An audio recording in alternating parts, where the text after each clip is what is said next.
Bom dia a todos, meu nome é Gustavo, então sou coordenador do PCP lá da Hércules Motores. Só uma pequena apresentação sobre o grupo, né?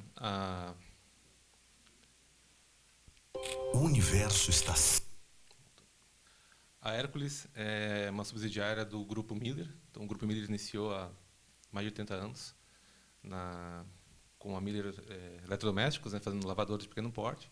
Depois a gente tem a outra filial, a Miller Fogões. Aí vem a Hércules, com uma solução para atender a Miller Lavadoras com motores elétricos de pequena potência. E ainda depois a gente tem a Thor Condutores Elétricos, que fabrica chicote, componentes elétricos. O universo está sempre em movimento, expandindo, evoluindo. Esta lei da natureza também se aplica aos negócios, às empresas. Bem-vindo ao mundo da Hércules Motores. Um mundo de força e tecnologia a serviço dos mais diferentes segmentos. Fabricamos motores elétricos com a marca da inovação.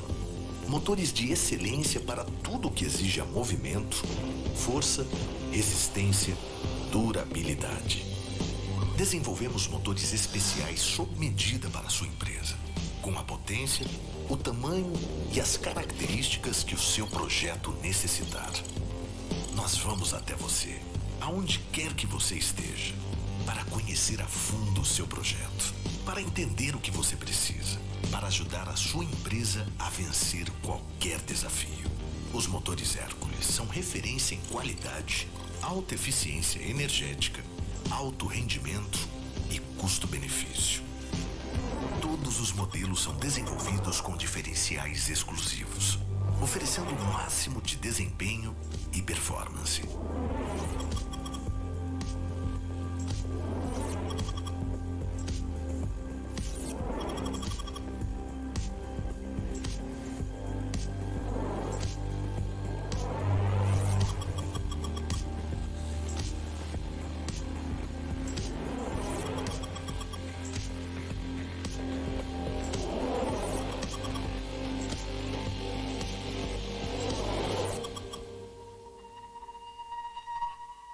Motores 100% testados durante e após a sua fabricação, com garantia exclusiva Hércules de 2 anos.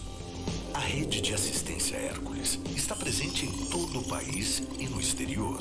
São mais de 500 postos autorizados. Através de nosso app, você localiza o suporte mais próximo.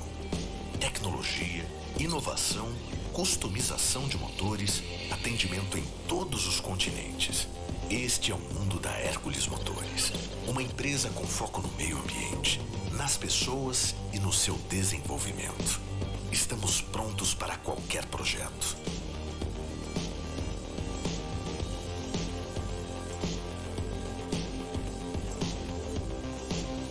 A Hércules Motores vai até você, aonde quer que você esteja.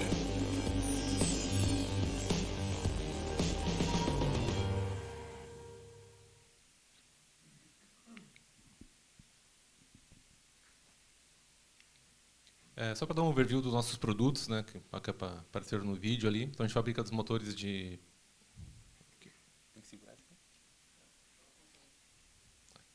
motores de menores potência, para lavadoras, centrífugas, né, até motores trifásicos, que hoje estão indo até 30 cavalos.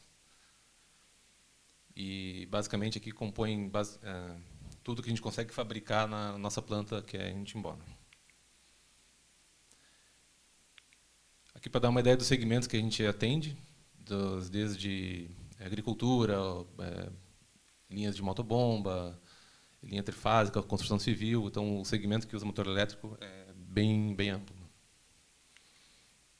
Indo agora um pouco mais para a parte técnica do nosso planejamento.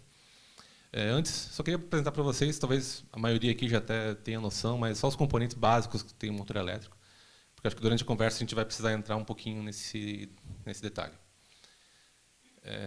Então, a gente tem aqui tampa, caixa de ligação, os pés, carcaças e rotor e estator. Sendo que esses dois aqui são o coração do motor elétrico, né? E cerca de 60% a 80% do nosso custo de produção está só nessa peça aqui. Então, isso é chave na hora que a gente vai desenhar a modelagem que a gente vai tratar na fábrica. Que estratégia de operação que a gente vai olhar? Vamos produzir todos os componentes conforme nossa capacidade? Tenho capacidade sobrando para tampa, ou vou direcionar meu gargalo para onde? Né? Então, a estratégia que a gente adotou foi, vamos transformar esse cara aqui no gargalo.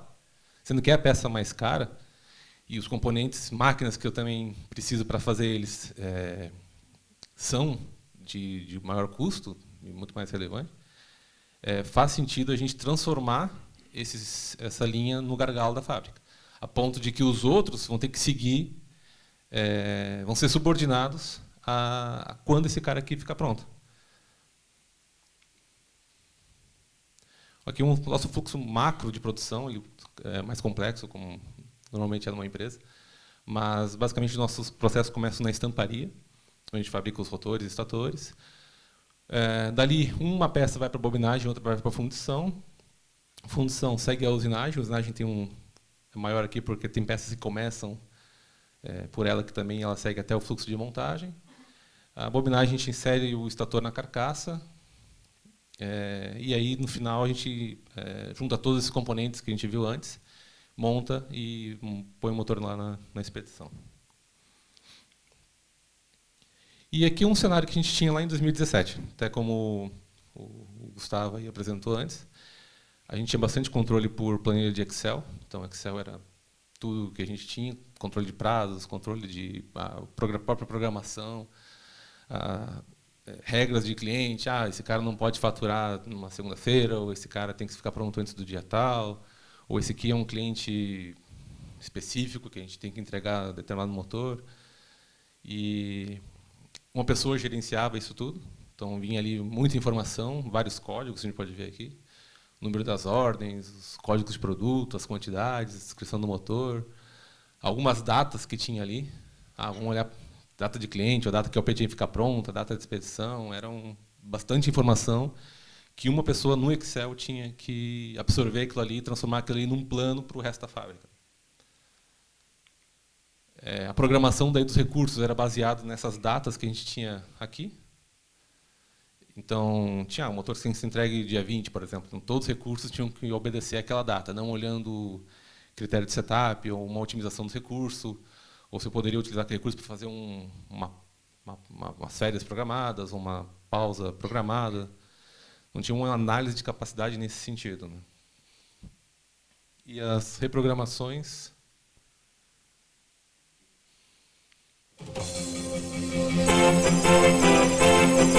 mais ou menos por aí.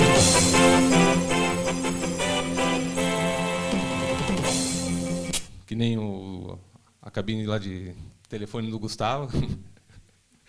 Tocava essa musiquinha lá, vinha um bilhete na mesa, vinha uma ligação, um pedido que nem estava no sistema ainda. Você começava a produzir ele,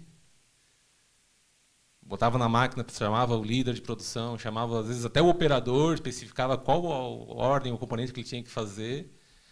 E a partir daí, lá, quando estava quase pronto o produto, a gente gerava uma ordem de produção para botar o componente lá no sistema e aí segue a vida. Resultado, claro, tinha bastante confusão, bastante desinformação, a gente não tinha controle do impacto que isso gerava na fábrica. Então, a demanda é urgente, mas que impacto que eu estou... O que eu vou colher com isso aqui? Vou atender esse cliente, ok, mas, em contrapartida, o que eu estou prejudicando? Porque, afinal de contas, o operador não estava lá, parado lá da máquina, esperando chegar alguma ordem de produção. Tinha alguma ordem, tinha algum plano para aqueles recursos. Né? E a conta disso aí a gente não sabia, não tinha ideia do qual que era. Nossos níveis de estoque, então, como a produção era sem controle, tinha itens que estavam sobrando e o que você precisava faltando. Daí, de novo, hora extra, máquina em 3 turnos. No dia seguinte, a máquina parada, porque a máquina anterior não conseguiu abastecer aquela máquina. Ou um componente que estava previsto para entrega não chegou, e ninguém viu que esse componente estava com uma entrega bem apertada em relação à programação. E a sobra de inventário constante. O operador, às vezes o operador, no próprio feeling dele, tinha, estão me pedindo esse item aqui toda semana. Quer saber? Eu vou produzir mais 500 aqui, deixar guardado no meu estoque, e a hora que precisar, está pronto. Tá certo. Só que não tinha um plano para isso, né? Os planos estavam só na cabeça dele, né? E tinha que se comunicar e mostrar até essas táticas de produção para o PCP, né? E quando vai ver, tem um inventário gigante, você não sabe realmente o que aconteceu, de onde apareceu aquela peça, e às vezes é uma peça personalizada ou uma peça de série, é uma visão muito limitada, né? Não tem como a gente controlar o estoque dessa maneira. A partir daí desse cenário macro, a gente começou a fazer a integração do Preactor com o Hercules, né? Como até o Renato mencionou, a gente está com SAP lá desde julho do ano passado, aproveitando agora só o gancho da integração com a SAP. Foi uma integração relativamente simples para a gente, porque a gente já tinha uma modelagem de Preactor pronta. Preactor OP Standard pronta. Então, a gente já... Desculpa? S4HANA. Uhum. Então, a gente sabia o que extrair do SAP. E aí, a transação em si do sistema foi muito tranquila. Para sair de um... Tanto que a gente tinha lá o marketing fez um painel lá de Go Live, cada sistema que ia subindo, ou quando dava um faturamento ok, a gente tinha que estourar um balão, apertar uma buzina lá. E a parte de ligar o Preactor foi a primeira, porque a gente já tinha os dados mapeados, a gente sabia como a gente ia pegar a programação de um sistema e jogar no novo. E então, assim que virou o sistema, a gente fez essa integração e a gente tinha exatamente a mesma programação que terminou no sistema antigo dentro do SAP. Isso em questão de minutos, assim, né? Daí, a gente falou, estourou o balão, apertou a buzina, e deu tudo certo. Um outro ponto só, que a gente, o Renato me perguntou, quando a gente colocou o Preactor lá, a gente colocou em 2013. Deu certo desde lá? Não. Eu, particularmente, comecei na empresa em 2017, e até lá o cenário que tinha é que o Preactor foi deixado de lado. Tentou-se colocar uma modelagem lá, houveram vários problemas de implementação, até por conta da maturidade, tanto da produção quanto da diretoria, para aceitar esse sistema e entender quão estratégico ele é na operação e o poder de decisão que você pode tomar em cima dele, que você deixa ele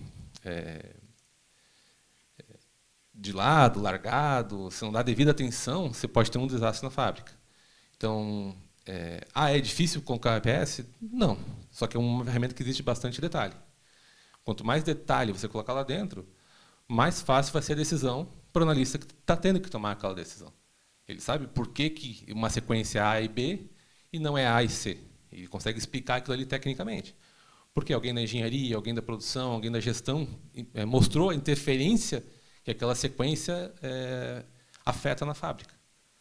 Então, se isso é simplesmente colocado na empresa, a partir daí deu o Go Live, vira as costas, o projeto implantado e vai embora, costuma não dar muito certo. Então, é uma ferramenta que exige melhoria contínua.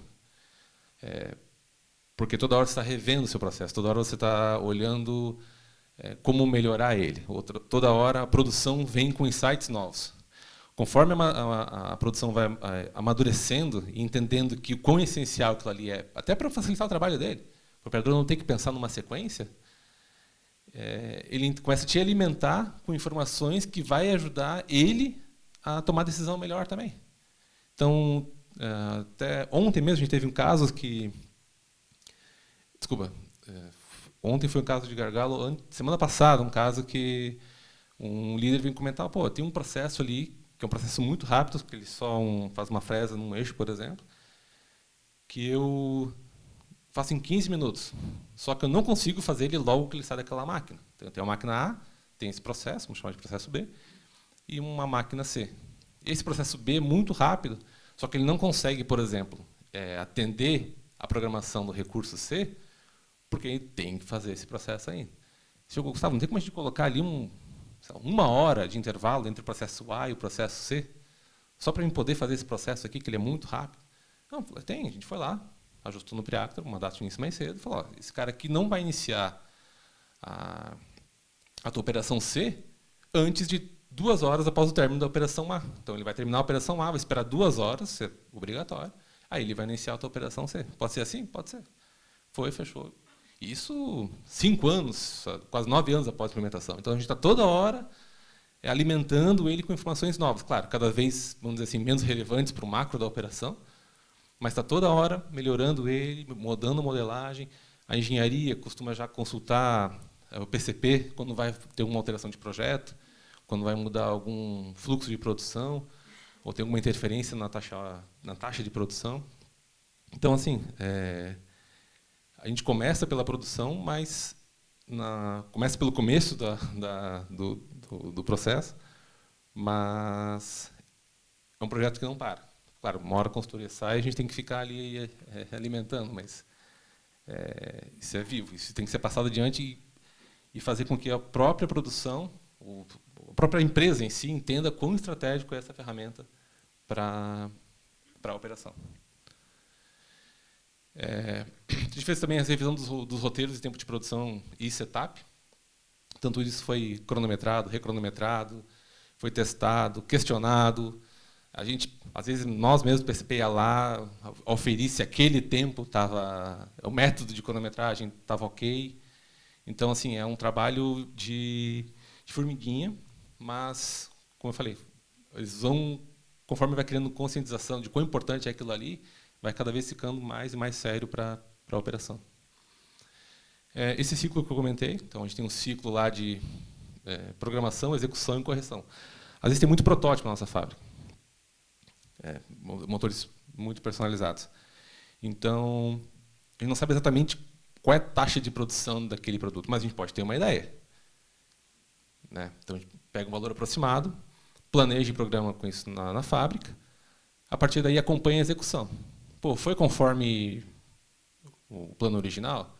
Ah, não, teve um desvio aqui de taxa de produção, foi mais rápido, foi mais lento. Teve essa ferramenta, recurso secundário que a gente teve que usar, não estava previsto.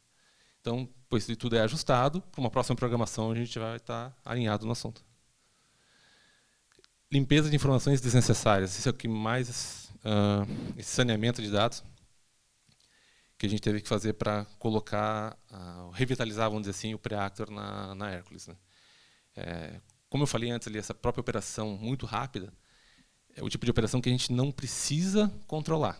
Ela acontece, ela está lá, tem que ser feita, está no roteiro, tem tempo e tal, mas não é o tipo de operação que eu, analista, o programador, quero colocar no roteiro e fazer o operador sair da máquina dele, ir lá, apontar e controlar esse cara. Porque se ele é muito rápido, é desnecessário, a gente convém, não tem por que a gente querer controlar ela. É difícil mensurar o ganho que eu tenho controlando ela. Se ela for o dobro, faz 100 por hora, vou fazer 200 por hora agora. Ok, mas o próximo processo faz 80, não faz 50, então não faz a mínima diferença se eu preciso controlar ela ou não. A gente, claro, tem que ter parametrizado.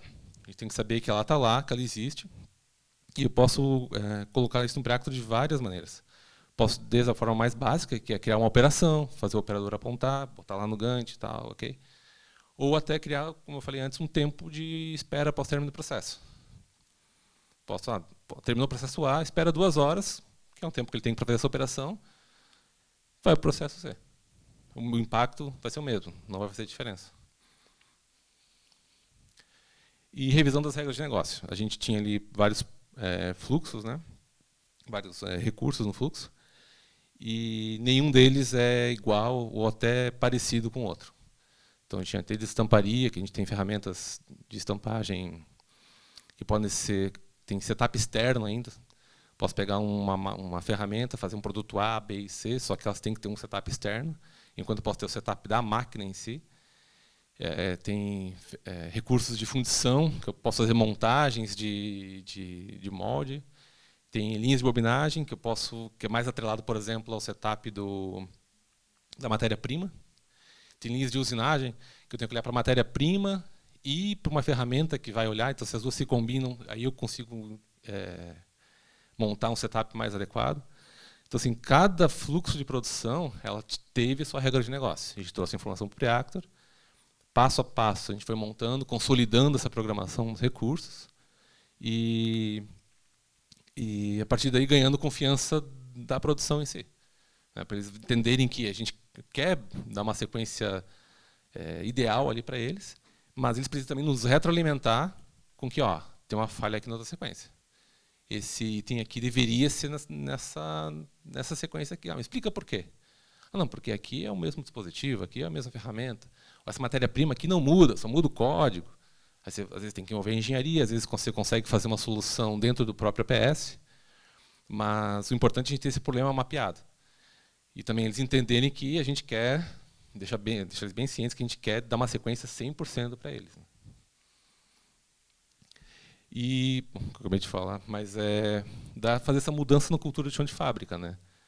De fazer a programação, você só dá lá as ordens para como diria um ex-gestor meu, joga milho para as galinhas, ao invés de você pedir para ele executar a programação. Não, a sequência é essa aqui, tem algum desvio, nos comunica. Porque isso é fundamental para que a gente consiga fazer aquelas entregas no prazo acordado com o cliente. Então, sobre a acurácia da informação, a gente fazia um planejamento da fábrica, né, da fábrica inteira.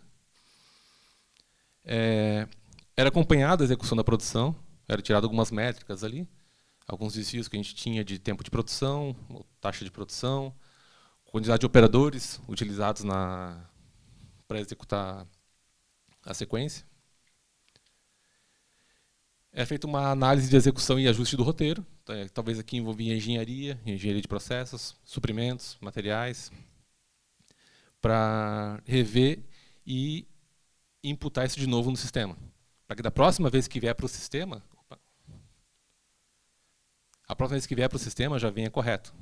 Não tem que retrabalhar aquela informação, é mais um item de retrabalho para o analista de PCP que está tendo lá que reprogramar a fábrica toda hora, ou puxar uma ordem na mão, ou fazer um ajuste manual. O fundamental do APS é que a gente deixe ele trabalhar, deixa ele usar a inteligência dele. O Preactor, então, tem que ter um certo grau de liberdade para poder trabalhar. Se eu disser, aqui esse recurso, a sequência vai ser A, B e C, e ele vai fazer A, B e C, isso aí o Excel faz. Agora, se você começa a dar margem para ele trabalhar, começa a colocar as variáveis de decisão dentro dele, que você julga significativo, você começa a deixar ele trabalhar, ele vai te trazer uma solução muito próxima da solução ótima. É difícil manualmente você conseguir chegar nessa solução. Mas, pelo tempo que ele consegue, e os recursos que tem, a solução é muito próxima da ótima. Esse aqui é um dos sistemas de planejamento que a gente usa, que é o CPM. Que é basicamente a gente define o caminho crítico do processo, como nossos produtos eles estão, a maioria é como se fosse um projeto, então a gente começa desde a estamparia, vai para a bobinagem, né? Aquele fluxo todo que eu apresentei para vocês. A gente fala para o Preactor definir qual que é o caminho crítico, por onde essa ordem de produção vai demorar mais tempo para passar. Como estrategicamente definiu que vai ser o setor de bobinagem, onde lá tem um maior custo de produção, maior valor agregado, e se eu faço estoque desses itens, eu vou ter um estoque intermediário mais alto, a gente definiu então que ele tem que analisar qual é o tempo de produção dessas linhas de bobinagem. Então, a partir daí, a gente faz essa programação e explode para o resto da fábrica quando que os outros componentes têm que ficar prontos, a ponto de que, quando a bobinagem estiver pronta, eles vão estar ali para atender e aí o motor consegue ser montado. Então a gente tem aqui um item que começa em um dia e no terceiro estaria disponível para montagem. Um motor que hoje nosso prazo de entrega ali está em 30 dias, um pouco mais que isso, dependendo da linha de produto. Mas a gente consegue fazer o estoque intermediário girar muito rápido na fábrica. E ainda mais em termos de valor, porque eu estou olhando que quanto maior o valor agregado ao item, menos tempo ele vai ficar girando dentro da nossa fábrica. Né? Então, a partir daí, a gente define as datas de entrega dos componentes que não estão no caminho crítico. Definiu que eu vou ter que entregar esse cara aqui. Os outros, eu só digo para o Preactor, esse item tem que ficar pronto dia 10.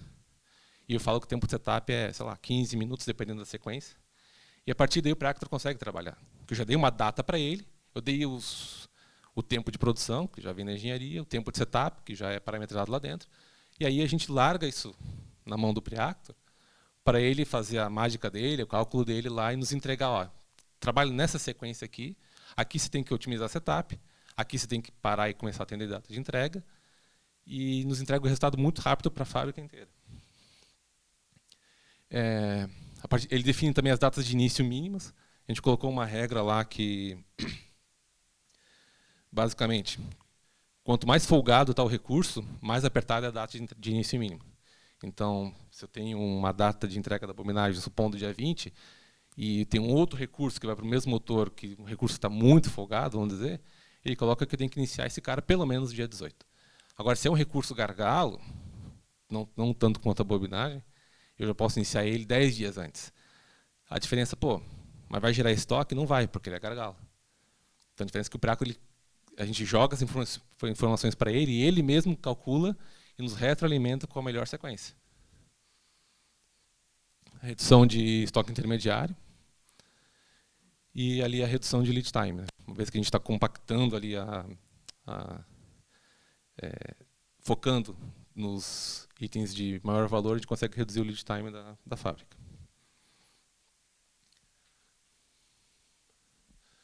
Aqui eu vejo um pouco da integração que a gente fez com o SAP. Antes a gente tinha lá nossas listas impressas, então cada programação que era feita, a gente imprimia essa lista. A gente tem lá cerca de 100 recursos, imprimia mais ou menos umas 60 listas aí, e mandava isso para a fábrica, lista em papel, e o operador colocava lá na prancheta dele e ia seguindo aquilo aí. Veio uma reprogramação. Você reprograma a fábrica, imprime tudo de novo, manda de novo para a fábrica. Chega lá, o item não está pronto ainda, mas como, cara? Está na tua programação? Não, minha ficha caiu no óleo aqui, eu perdi ela semana passada, eu estou usando da outra semana que eu achei aqui guardada. Então a gente tinha esses... O que a gente fez? A gente digitalizou isso aí, colocou isso no sistema, no SAP. E o legal é que aqui... Deixa eu ver se eu consigo... Tá aqui.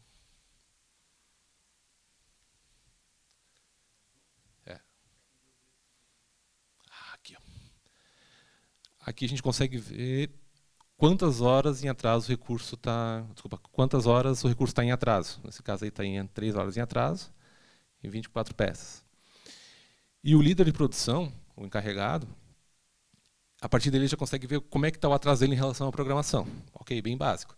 Só que eles também estão cientes que essa sequência interfere na sequência de montagem no motor.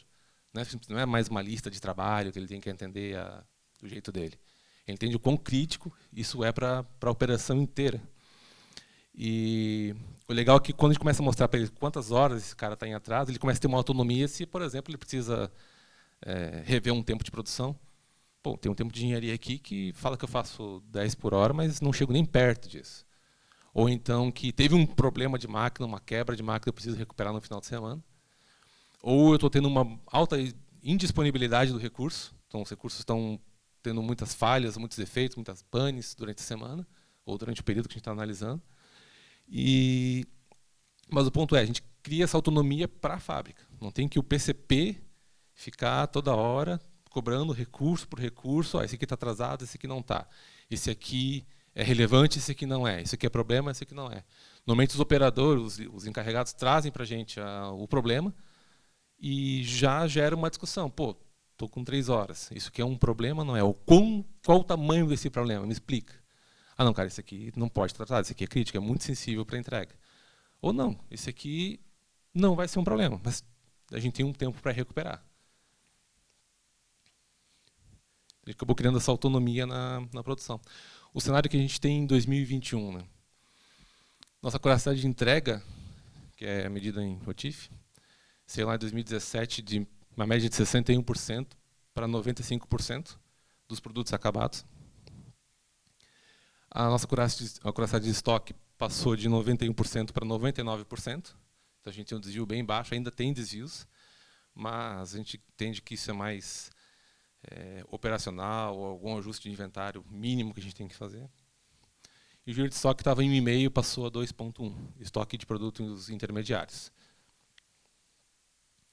Em 2022, esse ano, a gente conseguiu, por meio até do Preactor, fazer uma parceria assim, com o pessoal do comercial, que, só explicar um pouquinho lá, a gente não consegue trabalhar sob previsão de demanda. Né? Então, eles até passam previsão para fim de orçamento, mas a gente não consegue tomar decisões de curto e médio prazo em cima dessa previsão. Mas a gente fez uma outra proposta. Então, se a gente disser, então, o quanto a fábrica consegue fazer, e mandar isso todo dia para vocês alertarem para a gente se, pô, aqui vai ter algum desvio. Essa família de produto aqui, isso aqui está crescendo de uma maneira que não, a gente vai ter que aumentar a capacidade. E a gente consegue extrair algumas informações legais daí. Então, o comercial recebe essa informação diariamente, e por meio do Preactor, isso é calculado, o P-Center, desculpa, velha guarda,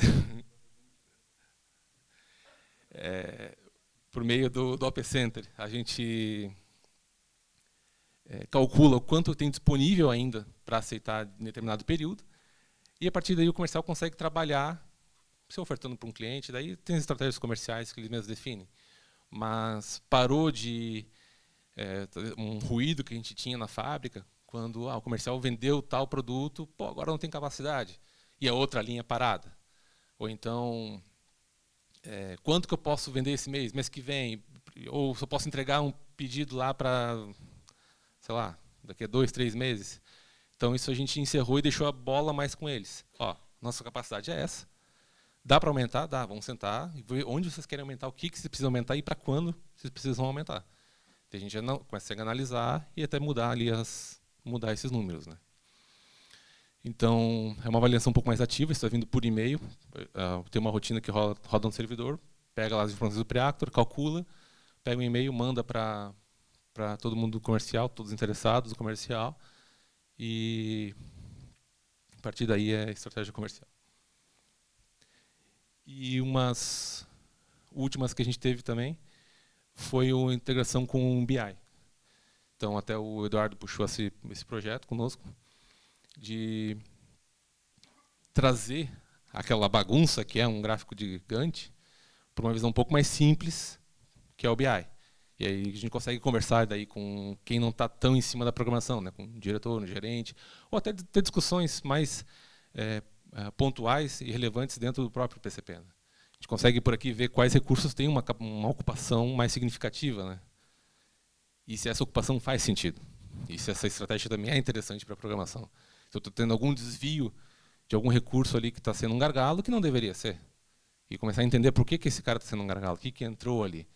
Porque a gente faz ali um planejamento, faz uma programação, mas não consegue olhar todas as variáveis em todo o horizonte. Né?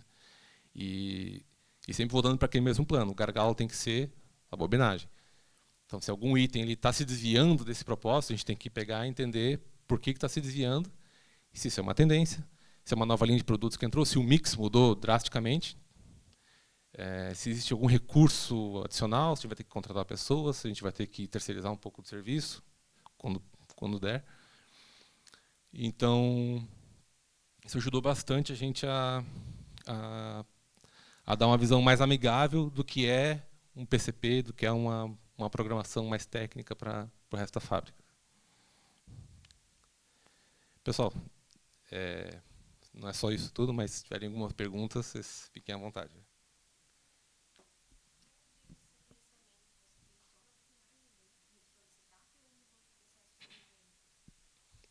Regra de sequenciamento. Temos em todos os processos que a gente programa. Todos. Toda a fábrica. Uns são mais relevantes, outros nem tanto. Né? Então, por exemplo, a montagem. A gente tem uma regra básica. Basicamente, trocou a lâmina do motor, a família, vamos dizer assim, é um tempo de setup fixo. Né? Quando a gente poderia, talvez, perder horas ali e falar, não, se for 10 parafusos, vai ser 10 minutos. 15 parafusos já é 12 minutos. Daria para fazer também. Mas a gente entendeu que isso não é relevante para o resultado. O legal do tempo de setup é que, sempre que tu coloca tempo de setup e tempo de produção, o Preactor vai tomar decisões diferentes. Ele não quer dizer que ele não vai botar setup na tua sequência, mas ele vai levar aquilo em consideração. Então, até mesmo para dizer para o Preactor que esse produto não é igual ao próximo. É a maneira que o Preactor entende que opa, aqui tem um prejuízo aqui, não deveria fazer isso. Então, ele começa a calcular, e tem vários outros parâmetros que levam em consideração, mas ele já começa a calcular o quão benéfico é aquilo ali para a tua sequência.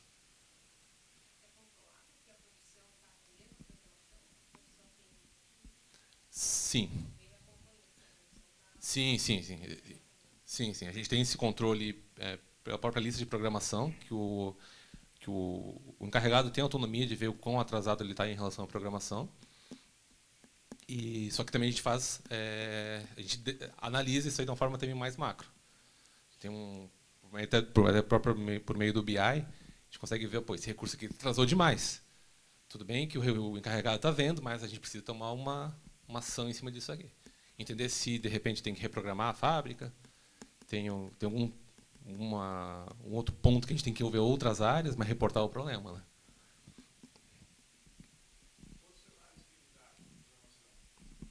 Desculpa? Assim, cenários de programação. A gente trabalha com um cenário, que é o cenário atual ali. O legal de trabalhar com o Preactor é que, claro, ele pode fazer vários cenários. A gente pode, por exemplo, pegar um recurso, colocar ele em 3 turnos num cenário, e no cenário B colocar ele em 2 turnos. E ver como é que a fábrica se comporta, e através dessa análise do próprio Preactor, tem até relatório disso aí, extrair essas métricas, né? Pô, aqui eu vou estar com uma ocupação de 90%, eu vou estar produzindo, sei lá, 30 mil itens, e vou estar atendendo 100% do prazo de entrega. Já no cenário B, se eu colocar em 2 turnos, eu vou ter uma ocupação de 100%, ok, vou estar ocupando 100% da máquina, só que eu vou produzir 25 mil itens e vou ter um atendimento de entrega, um prazo de entrega de, sei lá, 90%. Então, existe sim essa ferramenta ali no Preactor. A gente não utiliza tanto porque a gente não passa por tantas situações assim. Pelo menos lá na fábrica, a gente tem essas análises mais pontuais, que a gente precisa, vamos projetar um cenário, daí é um trabalho até meio de médio prazo, que a gente precisa avaliar, por exemplo, se colocasse uma máquina a mais, de comprar uma máquina, por exemplo, quanto a gente ganha dentro desse mix, por exemplo, né? Daí a gente consegue extrair um resultado, né? Mas não é do nosso cotidiano fazer isso. Mas ele traz resultados muito bons. E quanto mais informação você colocar lá, você consegue colocar, às vezes, custo de produto, preço, ele vai fazendo conta e vai te dando resultado que número de pessoas. Então, quanto mais informação, mais dados você conseguir colocar lá, mais informação ele vai te retornar.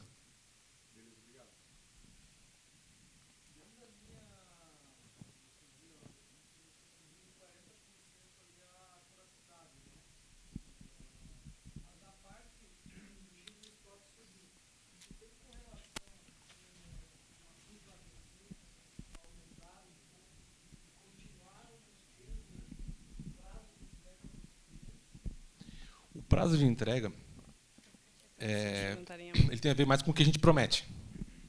Então, antes a gente tinha capacidade infinita, e entrando pedido lá no meio, a gente não sabia avaliar o impacto disso aí, e a gente prometia o que não conseguia entregar, e não conseguia mensurar o impacto do que a gente não ia conseguir entregar. Então, quando aumenta aí a curacidade, talvez nem tenha aumentado tanto mudado tanto o lead time, olhando só esses 2 pontos. Mas a gente conseguiu controlar melhor o prazo de entrega. Então, hoje a gente tem uma cultura lá no PCP e comercial, e o comercial está bem amadurecido nesse ponto também. Quando entra ali as demandas urgentes, isso não parou. A diferença aqui, eles mandam para a gente, esse cara tem que sair, sei lá, semana que vem. Ok. A gente devolve para eles o que eles têm que tirar da fila. Esses clientes aqui, esses motores, essas ordens vão ser impactadas. Preciso tirar algum deles aqui, para entregar, e daí você me diz quando você quer entregar esse item. Mas daí a decisão vai para o lado comercial. Então, essa foi a diferença. E hoje já está que eles já nos pedem, precisa entregar item tal de semana que vem, só nos avisa aí o que vai precisar sair da frente. Então, a gente pega aquele pedido, aquele produto que estava programado para sair dia 20, agora vai lá para o dia 30, por exemplo. Então, gera essa troca de informação.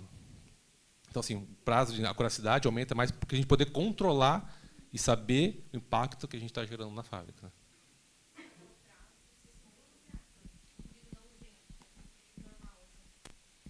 Sim e não. Não, por quê? Entra a demanda para a gente, pelo SAP, né? Então, entra lá uma ordem de venda para amanhã. Acontece. Entrou para amanhã o negócio. E a gente importa isso num Preactor, uma PS Planning, que é uma versão bem mais básica dessa que a gente tem para programar a fábrica inteira. O que esse plane tem de diferente? O objetivo dele é trazer uma resposta mais rápida para o comercial.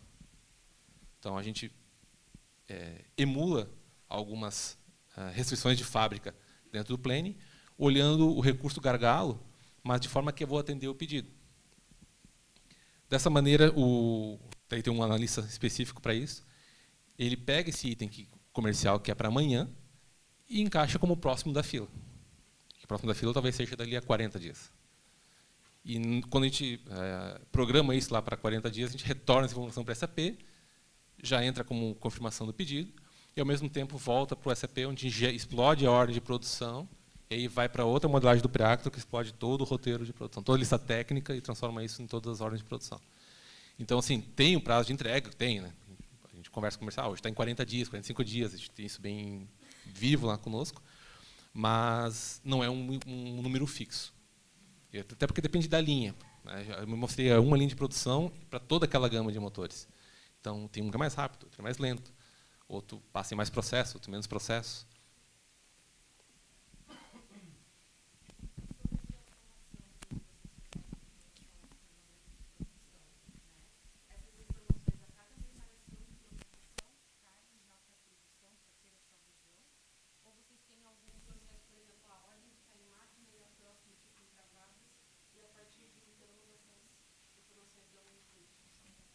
Entendi. A lista que vai para a fábrica ali, né? Ela é fiel ao Preactor.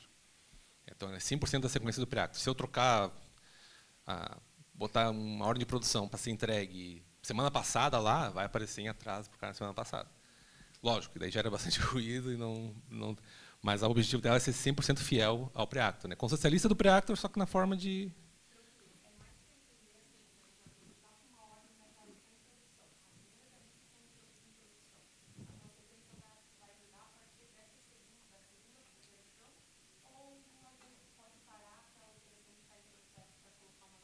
Sim, é prerrogativa do analista. Ele decide. Tem ordens, claro, uma ordem muito rápida, vai demorar 1 hora, vou ter que dar uma janela mais fixa aí de um dia, 2, para ele mudar. Agora, tem ordens que demoram, às vezes, 30 horas para terminar um determinado processo. Então, a partir dali, da próxima ordem, eu já consigo mudar também, né? Mas é uma prerrogativa do analista, do processo, e tem outros pontos também, por exemplo, se a matéria-prima já está separada, o almoxarifado já separou, tem uns detalhezinhos, uns pormenores aí que influenciam nisso aí também, né?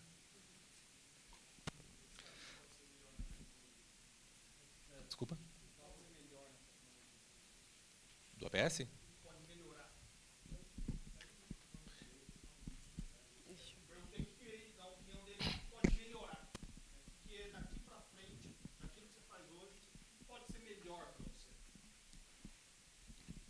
Eu acredito que a construção de regras dentro do Preactor, né? Depois que você compreende a ferramenta, tanto como analista como consultor, ela se torna fácil, assim, você sabe por onde andar.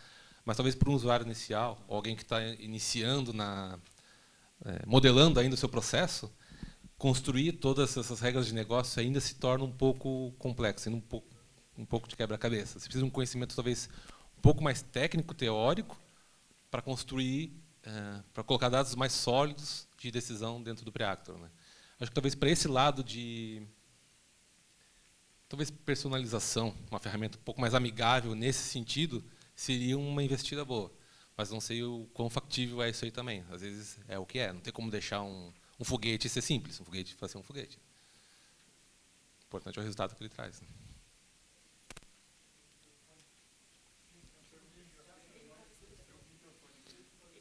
Pois não. Gustavo, puxando o gancho do Daniel ali, comenta com nós aí sobre pessoas, como que foi do início do projeto e a equipe atual agora, nesse case. De início, teve 2 inícios do projeto. Teve a fase 1, lá quando a gente realmente implementou ele, comprou a licença e colocou em fábrica. E tem essa parte 2 aí que eu também tenho mais propriedade para falar.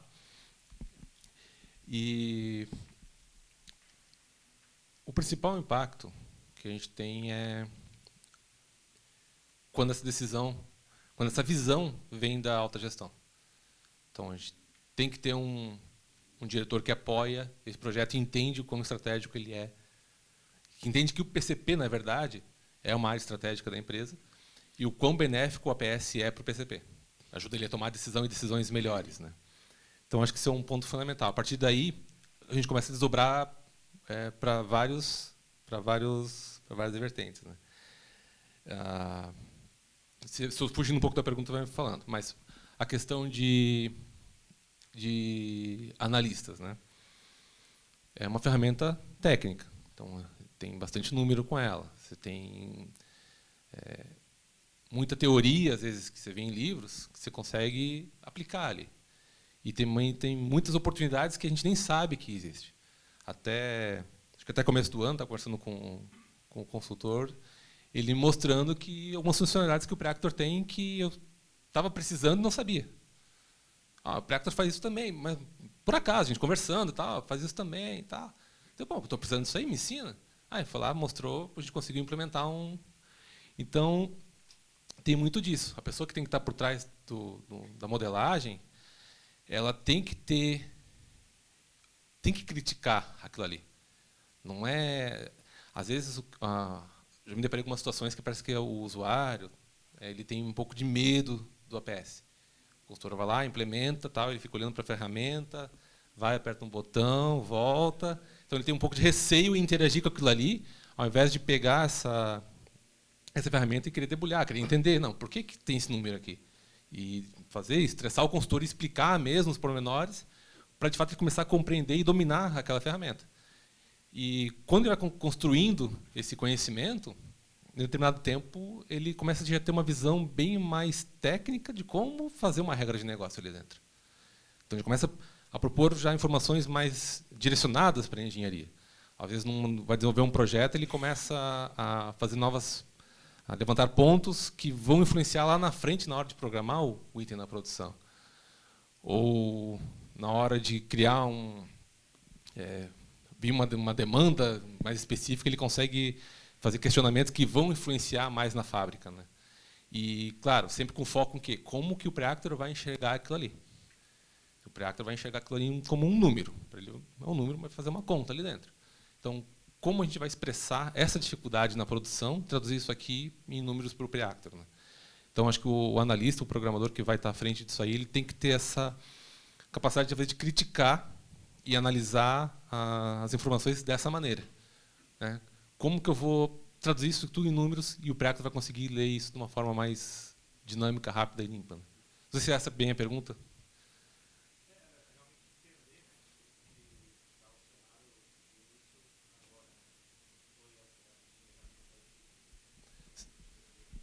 Construção, né? Construção. Quando começa o APS, você não tem... Você está sem chão, assim, você não sabe o que vem pela frente, né? É legal, ele dá bastante resultado, né? Mas, para amadurecer ele, você tem que ter alguém na equipe que tenha um pouco dessa visão mais crítica da programação. E as questões do sequenciamento, que tu falou até para o prazo de entrega. Quantas ordens vivas ou ordens de produção, operações vocês gerenciam dentro do APS hoje? Do AppCenter? Uma média, assim.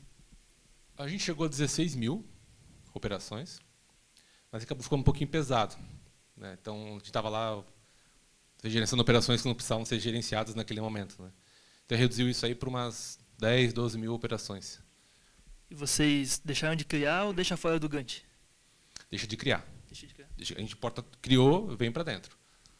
E essa exportação que tu joga para a fábrica, ela é instantânea? Tu exportou, já reflete lá? Ou leva um edit-time para chegar lá também? Leva aí uns... Não dá 5 minutos, assim, né? É quase que Perfeito. online, vamos dizer assim, né? É a demanda do programador. Ele entende que ele tem que mudar aquele recurso, ele vai alterar. Sempre, claro, comunicando com o líder de fábrica, com o encarregado, com o responsável, vai ter uma alteração, né? E analisa aí se vai ter algum impacto, por exemplo, separação de material, uma coisa nesse sentido, mas a alteração da lista em si, ela é feita todo dia, pelo menos, né? Mas não quer dizer que eu tenho que alterá-la todo dia. Pode ser que eu tenha que alterá-la 2 vezes no dia, ou alterar para 2, 3 vezes por hora, mas é uma demanda que o programador entende que ele precisa mudar a sequência daquele recurso. Pessoal, o papo tá bom, né? Vai longe, né? Mas assim, tenho o contato do Gustavo, né, Gustavo? Acho que no material, né? Mande perguntas para ele, sonde, porque ele já vivenciou isso, né? Como ele falou, é uma ferramenta viva, né, Gustavo? E ela por si só não faz coisa nenhuma. Então, só vou comprar a solução. Não. Tem que ter alguém que entende, conhece bem, que vai pegar na mão, vamos junto construir essa solução. Aquilo que eu falei, vai se adaptar ao teu processo produtivo. E a cada dia, o PCP vai descobrindo coisas novas. Né? A gente sempre descobrir coisas novas. Então, Gustavo, obrigado, né, pelo apoio aí. Tá? Obrigado.